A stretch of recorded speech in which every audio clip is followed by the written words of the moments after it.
Hey, good morning, everyone. Welcome to Timonium, the Big T today. Dave Rodman here, along with Frank Vespi of the Racing Biz on the Saturday, second day of Timonium, and it's college day at the races as well here at the Big T. And are you eligible for scholarship? I think I've aged out of the category or failed out. I can't remember which. You're old. You're 4-year-olds and up. Yeah, so you're out of that that's it. category. That's it. So if you are here, a college student, there's still time to register here at Timonium for that. Many people have registered online. We're giving away scholarships this afternoon, thanks to our sponsors we'll be mentioning a little bit later on. Fast Track, sunny skies, a really pleasant day to be here at Timonium with the Ferris Allen wheel in the background and other rides, the Hydro Swing, Pizza. Pickle Pizza. Pickle pizza and a horse named for a pickle in today here at the Big T. Yeah, Gherkin is in Gherkin. today, if that's not a hunch, right? We're outside. I got a better hunch, though, coming up. What's that? First race, you'll see. Okay. We're outside of Nick's Grandstand Grill here on the second floor, stopping by if you're hungry, too, and plenty of simulcast actions. Travers Day at Saratoga, they've just kicked off their card there. Plenty of TVs to watch all the action in between races, during the races, after the races. Frank, what is your hunch play in the first race going a mile? I'm kind of figured out. Scratch the 4. Ravenel. I am reliably told that today is the birthday of one Charles L. Snake Frock. No way. He has one horse in today. It's this horse. He's pretty much the mayor of Timonium Racecourse. That's the hunch play of the day, the 2-horse Torch Carrier. I'll put a couple bucks on him, and I know this for a fact. If Snake Frock likes his horse a little bit, he'll put a couple bucks on him, too. And, maybe it was a preview over at Laurel for the Big T. They had a good couple of couple of winners there. Yep. They always come loaded, Yeah. trying to do as well as they can here at Timonium. Looks like she's probably going to be part of the speed or near the speed right in the race. Now that Ravenel's out, our true sensation, I would imagine, will show speed in there. So she'll be close. Can she go this far? She's never been the distance, correct? 7 furlongs her race at June 30th, Charlestown. Good, she closed there in that spot. That was a good effort. She's got bull ring experience. She's got a good bull ring rider and Acosta up who will get her out of the gate. So, I mean, at a price and with the hunch, it's too good to pass. You're using her underneath without even knowing this important information I have provided you. But thanks for the info. Samard Shenanigan. This chestnut mare, she's a sizable kind of mare. She doesn't have that kind of early speed, kind of lumbers along and waits right off the pace. Right. But I think going the mile will be just right for her with some speed of Torch Carrier, perhaps. Certainly our true sensation. When they get to the top of the lane, or actually the quarter pole around the far turn near the Ferris Allen wheel, that's when the real running will start. I think she'll be a factor at that point in the race, but I don't project her to be on the lead here. But I'm going with her on top. She's won 7 of 53. Very honest, 13 seconds, 11 thirds. She's 1 for 1 here at Timonium as well. So a couple of things to like about her. I didn't use this horse, but she's a horse that always used to show speed and back out. And more recently, they've taken her way back and let her try to make a run. Like I said, I didn't use her, but if the speed does melt down, she's going to be coming late. All righty. So I went 5, 6, 1, 2. You're going for the hunch play, the birthday play. Happy birthday to Snake Frock. We are nowhere on, well, we're not we quite disagree nowhere, on a lot we today. disagree on a lot yeah, today. I think we have like 2 common top picks on the 10-race card. Well, that tells you what kind of card we're looking at. Somebody's going to win, somebody's not. Or maybe both of us will lose. That yes, could happen that's true. too. That's true. Second race, scratch the 1 on a whim in race 2. And I'm going for the fences in here with my long shot in for Baltimore Bud on top here. For Georgia Andriadakis. This gelding has had some decent early speed, going a little bit longer, enough to get him in contention in a race loaded with some question mark type horses, right? You've got a horse that was claimed for 12.5, broke its maiden for 40 off since May. It's Sky of Gold dropping in for a nickel. You've got Howard's Rock, who maybe is or isn't the same Howard's Rock we saw early in the career in the Brittany Russell barn. dropping in for the nickel as well. So a lot of ways to go, and I just thought it was a wide open scramble. My race for a long shot, race 2 with Baltimore Bud. This Bud's for you. Actually, it's not for me. Yeah, well, it's me. So 15 to 1. I'm kind of with you. This is a race where I feel like as a bettor, you need to beat the favorite. You need to try to beat the favorite. That's going to be Sky of Gold, as you said. Broke his maiden for 40, drops in next out for a nickel. So I feel like that's telling me something. And maybe, look, if this horse is right, he wins. There's not much question about that.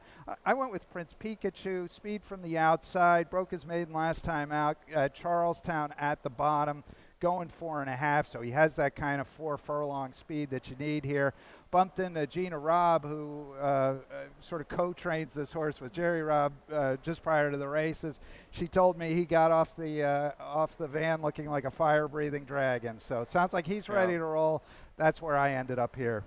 I saw her on the way in too, and actually I said, she didn't tell you anything. She didn't tell me a thing. Actually, I think she's probably a little upset at me because I said I didn't pick your horse today, and I did pick another Robb horse today. This particular horse today, it looked at me like I just eaten like an entire pickle pizza. We'll get to Gherkin in a minute. Yeah. All right. Third race. Scratch the 6 Auction Kingdom in this race, leaving a field of 5 mile in the 16th in here, and kind of a battle of a couple of in-form horses now, right? Savoy, Good Luck Chuck. Yeah, if I can get to the race, there it is. 3 in a row for Savoy. This is a pretty nice group of horses, I thought. You know, it's 6 of them, but it's a pretty contentious field. Once again, there are different ways to go. We end up in different places. I went with Welling, who's a horse who's kind of dropping in class, has some better efforts on the page, makes his 3rd start off a break, gets the good bull ring rider and Carlos Lopez for Kieran McGee, and McGee looks to be planning to run a lot of horses here, so looking to have a good meet there. So that's where I went. I know you ended up on Savoy for Anthony Ferrier. Yeah, I mean, this horse has won 3 in a row. Good Luck Chuck won 3 in a row before the turf experiment, coming back to the dirt now. So that's what I meant by a couple of in-form horses now. Welling is certainly a horse who tries, but he's often second, often third. You know, I'm just calling him run, and running so many times he kind of runs up the horses. So maybe the trick will be the bull ring, the inside draw, and Carlos Lopez and a hot barn. But I'm going to stick with one of the hot ones, and that is Savoy, looking to make it 4 straight. His last 2 running lines riddled with horses who've come back to win and win at a bit of a higher level. So I'm sticking with success here. Ferrier Barn with a double yesterday. They won the first 2. Off to a good start here at the Big T. Savoy over Good Luck Chuck, using Welling in the mix. We're actually on the same top horses, 4, just a little bit different order. All right. On to race 4, and no changes in the 4th of the program. And this is at 1 mile and a 16th. And off the claim here from Money in the Banks, he's going to be my top pick. Rudy Sanchez Salomon. Rudy Salomon, the claim there for the nickel. Comes the starter allowance nickel here at Timonium. Honest, hard-trying horse. He can be on the lead. He can chase and survive. First off the claim, solid stat for Rudy. Positive ROI in dirt routes. $4.92. 7 for 21 first off the claim. I'm going for it. No, he's got a good record doing that, and that's an interesting thing. The question with this horse is he's got to move this horse forward to compete with these. This horse, when he has tried starters before, it hadn't gone very well, so he's going to need to step up. I use that horse sort of at the bottom of my ticket. I actually ended up with Jojo Mar here for Tim Kreiser. Tim Kreiser is the leading rider at Penn National, but he also wins over 20% when he comes to Maryland, so he kind of knows what he needs to bring here. I feel like this horse has been in pretty good form and brings his rider. Julio Hernandez is here. He's got 3 today. He's got none tomorrow, so I think he likes the ones he's bringing down today, so I took that as a good sign. He was a beaten favorite by Curlington. I used that horse in the mix there for you, McMahon, and Giron Barbosa. So, I think maybe the winner's on the inside, right? One of the 3 on the inside. It's game time. Is going to take a lot of play off of a third-place finish where Krakenwagen, I think maybe, I'm not sure speed figure-wise. Sorry, what was that name again? Krakenwagen. Jawohl. Was probably the best race of his career. I know it was 80-something Bayer that day for Krakenwagen. He just ran off a screen there. And it's game time. Looking to come back to the winner's circle here. He's had some success in the starter allowance company, but he's got some foot, and he's on the outside of some speed this time around. So that's why I get a little bit of an edge here to the off the claim, some inside speed with money in the Banksy. On to race We've said 4. enough. We're going to get ourselves in a pickle here in the 5th race. I actually, one horse that we should mention very quickly is the 6 horse. It's game time there. If you did not, coming out of I did, yes. a race 2 back where all 5 horses to run back finished in the money next time. Fun factoid. But a good little race for a short field. Let's go to the 5th race and scratch the 2. Fine Ali, scratch the 6. Never Free. A lot of ways to go in here. Some interesting first-time starters. There's a horse that I'm picking on top that's been out once and dropping. She broke slow, rushed up. That's Cami Rochelle. The fractions of that race were legit. Second out, chased the winner after breaking slow. Appeared to have the winner, Frank, I thought. Like she was going to go by the winner and just kind of flattened out. So a little bit of a drop today and hopefully a better break. Key's going to be the break. Because if any of these firsters have any good early speed out of the gate, and she breaks poorly, there's not a lot of time to make it up. No, that's for sure. Going a half mile here, you got to be running right when the gates open. And I agree with you. We again don't agree quite on top. We have the last race picks up there, but yeah, we're going to the 5th race, guys. We're on the 5th. So yeah, I went with the 4. Heard It All. Sort of a similar story in that showed good speed, then didn't quite go on. There was kind of a runaway winner in that last race for Heard It All, the 4 horse at Delaware Park. But this one was clear of the rest, and so that's generally a good sign. And I think these 2 horses, 3 and 4, are showing you what you want to see. A first-time starter, showed some speed, hung with it okay. That often sets them up to graduate pretty quickly. And so that's kind of where I went. But we have to talk about Gherkin. Yeah, I mean, I'm not going to offer any argument against any angle in this spot, and particularly a horse named Gherkin.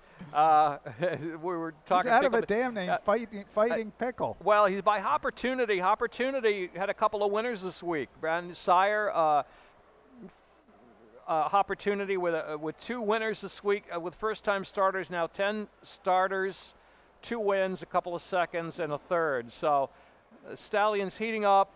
Got a good work, 48-1 breezing from the gate does Gherkin on August the 10th.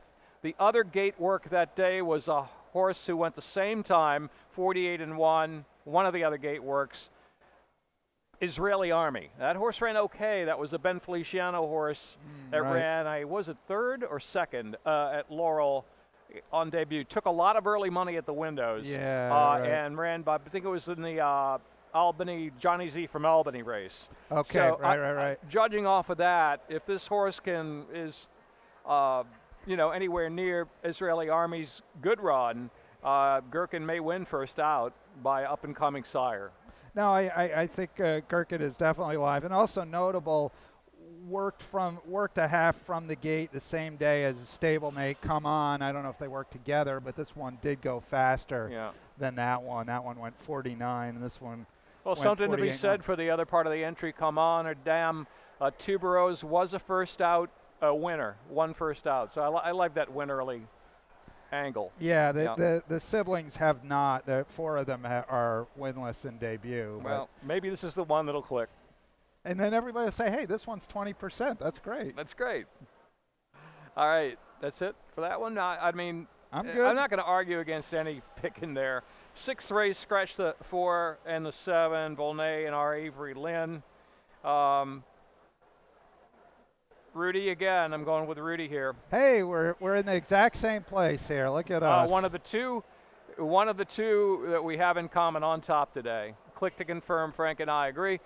4th after setting the pace, 46 and 2/2 mile at Laurel last time out, same day, Old Homestead Stakes horse went 45-4. So that's pretty sharp. Yeah, for these kind of I think horses. he's got a good spot today. If you're comparing fractions, Click to Confirm got beat by a horse on a roll, was on a roll there, swaying to and fro. Well, you just look at the company lines here. The horse runs in the Weber City Miss, runs in the Allaire DuPont, runs against older horses in the Grade 3 Allaire DuPont. It's actually stakes placed in the Weber City Miss behind Luna Bell, who, you know, for the spring up until Preakness weekend was just dominating the Maryland 3-year-old filly seed. So you kind of got a little bit of a class edge in my view there, and that sort of spoke to me. And nice to see Angel Cruz staying aboard as well. Yeah. We picked the same horse second, too, Unrequited Love. She appears to have some speed, but the question is, will Angel try to go to the front with this horse after those fractions, or maybe kind of sit off of I'd kind of like to see him just sit right off of Unrequited Love. Don't know. Have to see how that plays out. Unrequited Love, too, coming out of 5.5, stretching out to 6.5 and 2 turns here. You'd expect that one to show a lot of speed. They're going to go, right? And the key thing for Click to Confirm is not to get burned up in that. Kind of a long shot in the mix. I put the Italian Dressing in there. Hasn't run since January from the Ham Smith barn, but you look at this horse had a little bit of a layoff last year from May to September. Came here to Timonium, almost won, ran third at 9-1, beaten only a half length back in September last year. She could come rolling. Her Damn Dress Up, I remember, was a stakes winner, I think, for Graham Motion. Now, I also use the horse in the same spot and basically for the same reasons. I mean, I like a horse that has shown that they like a bull ring. This one ran well at Timonium, ran well off a layoff, is coming in off a layoff here. Toledo gets the mount. That's, I think he's going to be at least somewhat choosy here. So I think there's a lot to like on this horse. She will need to step forward. I mean, she's going to need her running shoes on. And maybe a track that suddenly favors closers. But, I mean, I don't know. She's going to not be up front. So, right. She's gonna have to kind of get maybe a good pace in front of her and maybe a little bias help. She might get that, though, because the 3-horse RB Star has speed. As we talked about, Click to Confirm has speed. Unrequited Love has speed. And so a lively pace could develop among all of those front runners. How about the 7th race? I don't know. I mean, we disagree. And there's a in shocking a big way. Twist. In a big way. What did I miss here? I have no idea. Sell me on the 1 horse. Well, so I guess I will take a step back. I'm not sure. I'm not sure with Majestic Frontier. I'm not sure what to do with that last race, going a mile and 3/16 or whatever it was. The off the turf race, the one before it was not good. But this one has also had plenty of good efforts, and certainly on best, he deserves to be the favorite. I ended up with Jason Takes Long. That's the 1 horse.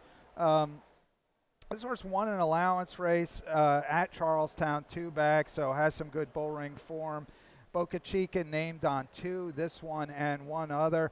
And by the way, we have a celebrity in our midst right now. Jerry D, the great photographer, is waving at us. But he gave us a tip earlier, didn't he? The 7 horse in the 7th race. For $7. Unfortunately, there's no such 7 horse. For the 7th race. What he are you bets going the to 7 horse in the 7th race all the time, I guess.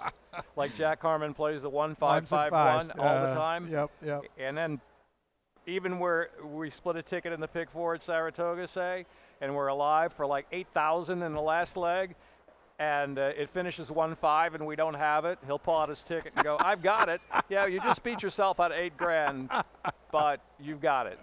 So there Jack you Harmon, go. for those who don't know, is the luckiest man in the luckiest universe. Man in the planet. It's insane. Anyway, we're off the subject, sorry. So last thing on Jason Takes Long, Boca Chica was named on 2 farrier horses, actually 1 who's now out, but had picked this one prior to the scratch coming out. I just take a little shot. Okay. I like Majestic Frontier in the spot. I don't care for the 7-5, and I don't know. Right. Even though it's a short field, I think he's just going to run big because I did like the race in the Bald Eagle Derby at 1 mile and 3/16, so it was off the grass. Vance Scholars went all the way off the layoff for Dale Capuano that day. That was a day I don't think he could make up any ground at Laurel. It was inside, but particularly kind of a speed day, and carried Vance Scholars home. Undercover Kitty kind of broke outward at the start, and that was the end of that. But he gave a good effort, and same for Majestic Frontier, who really doesn't have a good amount of early lick, No. and maybe was hurt, I thought, perhaps, by a By big the speed bias. day. But it's not an easy field for him. Uncle Jerome, maybe the gun and go kind of horse in the spot. They tried that, and they were successful with it in the 1-turn mile at Laurel one time, about 4 back. Yep. And you've got a Ward nominated from Rudy Salomon's barn, who is capable of sitting right off of any kind of pace Right, in the should spot. be pressing the pace, should Right. be in perfect spot Yeah. when the running starts Yeah. if he's got enough horse. So anyway, I didn't use the one at all. All right, beautiful. All right. So I'm either a genius or not so yeah, much. Yeah, you are. I'm going to go genius. with not so much. All right, I did use the one horse in the 8th race and actually kind of changed my pick in this spot. I was going to get bold. I said, how many times can you step out on the plank, You walking the plank already? because I did like Twice Gold, and that is going to be kind of my long shot play of the day. But going off the claim here for Dale Cap first time out and blinkers on with Imagine It All, even though the horse comes off of 3 turf races, he's run okay on the dirt in his debut at Pimlico. Yeah, I used that horse underneath. It was Yep. not my top choice, but everything you just said, Dale Cap on, blinkers on, back to a surface where this horse ran well first time out of the box. Horse should run well again. You have an interesting pick on top here, Cupid's Dart. Yeah, I do. I didn't watch that race. Was there something I missed? It you looks know- like maybe he might have had a strong gallop out. I mean, the pace was good up front and came rolling. This horse came running late.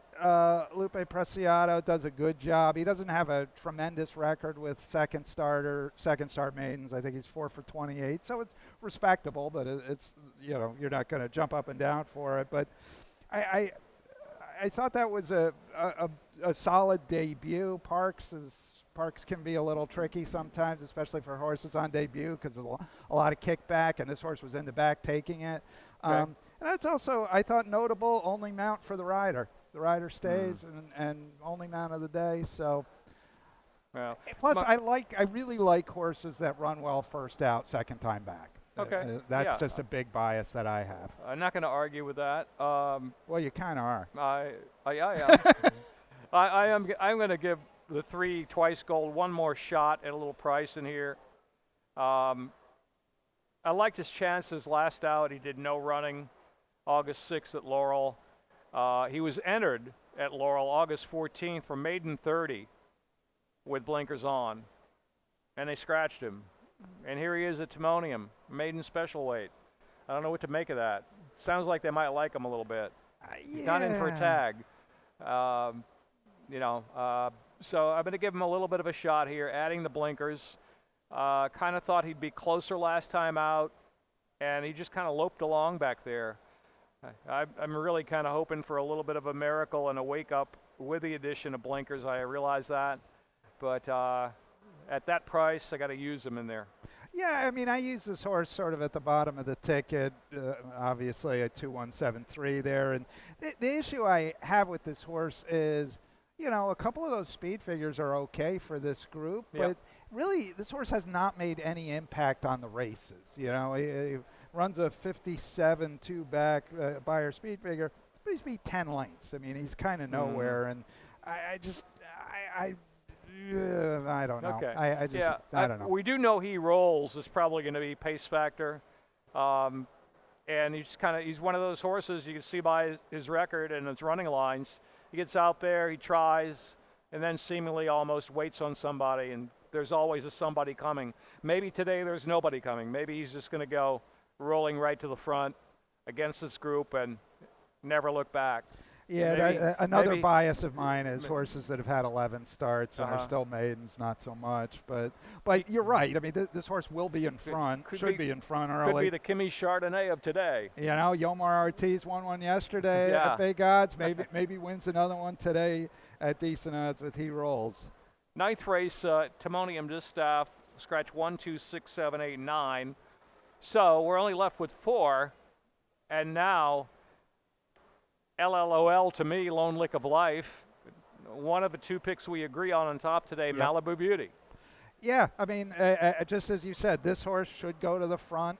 Ran well 2 back, won the Peach Blossom. Not a lot behind her in that spot. Got loose, was able to set slow fractions, come home nicely.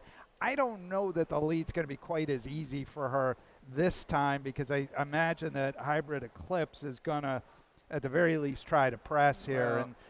But I suspect Hybrid Eclipse goes favored here. Yeah, And, I do too. You know, Malibu Beauty might offer a little bit better value and is, as you said, the controlling speed. I think she's faster than Hybrid Eclipse early, honestly. So I agree with that. That's the angle you're using here. Gary Capuano. You ready for this? I'm ready. Last 60 days, Gary Capuano. 7 for 28, 25% with a positive ROI. Have you been talking to Keith Fustel? Yes, we did discuss it actually. But 7 winners, 6 of those have come at Delaware, 1 at Laurel. Gary Capuano at Timonium, last 5 years. We're waiting. Could this be the day he wins at Timonium? How many starters has he sent out? Not a lot, Not a maybe lot. 8 or 10.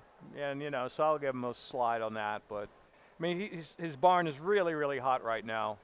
And the source looks to be controlling speed. Yeah, he's been a very successful trainer for a long time he has. around here. You know, Great job. He's about 3 eyelashes short of having won the Kentucky Derby and the Preakness with Captain Bodgett. So there's a lot to like. And this horse, after like a couple off-color races, sort of before and right after the break, has now run 2 good ones in a row. So I think there's a lot to like with Malibu Beauty, as long as the third turn doesn't come up and bite her. That's the second. That's true. The distance is a question, but you know, once you've been given a breather at the quarter pole, Might be able to kick on. able to kick on. That's Yep. my theory anyway. So that's the second of 2 picks that we actually agree on today on top. Let's hear that it means for you us, don't Dave. you don't agree in the 10. So who we have in race 10? We're oh, close. you have the horse in the mix. We're yeah. close. Okay. We're close. All right. Well, I landed on Skyfly here. Here's you're going to fun facts. This horse has been off for a dog's age. Hasn't raced since March of 2021. Anthony Ferrier off 180-day layoffs, 13 for 32. And this is a horse that they're not protecting exactly. It is dropping, but there are farther places you could drop a horse if you didn't like him. And that told me they like this horse maybe just a little bit. You know, as I said, great sort of layoff line for Ferrier. If this horse is right, Now, she wins. Here's a crazy stat on a layoff for Anthony Ferrier that I thought I would never find, right? Using Formulator, a layoff for Ferrier of a year or more. Okay. A year or more away, which is this horse. He's 2 for 4. I mean, that's... Well, he's 13 for 32 over 180. Yeah, so... I mean, he does well with that. And it just feels like, to me, he has decided he wants to win this meet. Yeah. Well, he might... I mean, she's got the class for sure on the drop and the numbers, etc. But I think I know who's going to the front in here, and that's 7 Baby Wonders. Went to the front, dueled briefly, and quickly faded off the scene when getting a little bit of play at Presque Isle Downs, off at about 5-1, and goes from maiden special late July down to 16,000 for the Beastie Yep. Boys drop. So Mom, you're that just fraction, jealous. that early fraction of 21, 3, 44, and 2 was very, very strong, better than, equal to the first 2 fractions, and a good allowance optional claiming race that day. So I don't know, maybe she'll run for 2 furlongs and fade again, and here comes Anthony Ferrier with a layoff horse. That's a scenario, but Yeah, I'm going to pick a horse that I think's going to be on the lead in here. No, as you say, this horse showed great speed and cutting back, dropping in class. I mean, there are certainly positives, and I used the horse second. I guess I just felt like the stop in that last race was so abrupt, and It was, yeah. and you have the question of going from synthetic to dirt, which could move her up for all we know. But those were the two kind of question marks for me in the spot. All right. So, yeah, we disagree not that much, right? Same No, horses, a little bit different order. yeah, But, yeah. yeah, so, again, with 2 picks common on top today, shows you a little bit of a tough card, but could be a good betting card for everyone overall. I think it is a good betting card. I wish a couple more had stayed in the stake, but the rest of it all looks pretty good. Most of the horses stayed in, so that's good to see. And I think we've got a wager of a pickle pizza on this here, or we buy each other one if Gherkin wins. I think I owe you one from yesterday. I'm not sure. Yeah. I don't know that I got anything right yesterday. So. Put it on my tab. All right. That's it for Big T today and our little morning handicapping extravaganza. 27 minutes to post time. All right, Dave. Good luck, everybody. Good luck.